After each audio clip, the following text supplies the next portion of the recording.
One lovely morning, Thomas the tank-top engine was crawling into the engine shed.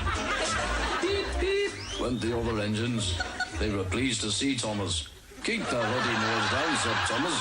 Can't you see I've got a hangover? My head feels like a gymnast bum. It's splitting.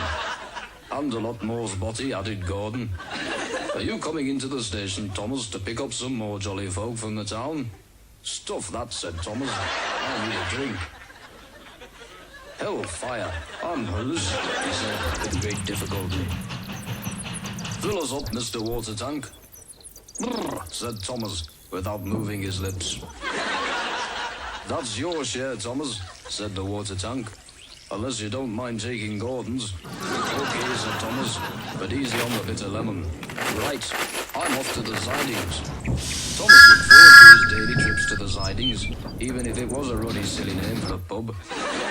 As Thomas pulled up at the sidings, he saw Jeremy, the pink engine. Woof, woof, said Jeremy. There's no need to advertise, said Thomas. It was then the fat controller walked onto the track. What's all this locomotion going on? He said grumpily. Mind your own business, you fat controller, said Thomas. And before you could say the train now standing, Thomas shot forward, running over the fat controller's finger, killing him instantly. Well, he was picking his nose at the time. Just then, Thomas spotted Annie and Clarabelle coming down the track. Cool. Look at the tender behind on that, said Thomas, scratching his guard's van. Said Jeremy. I don't fancy mine much. Hey up, girls, leered Thomas.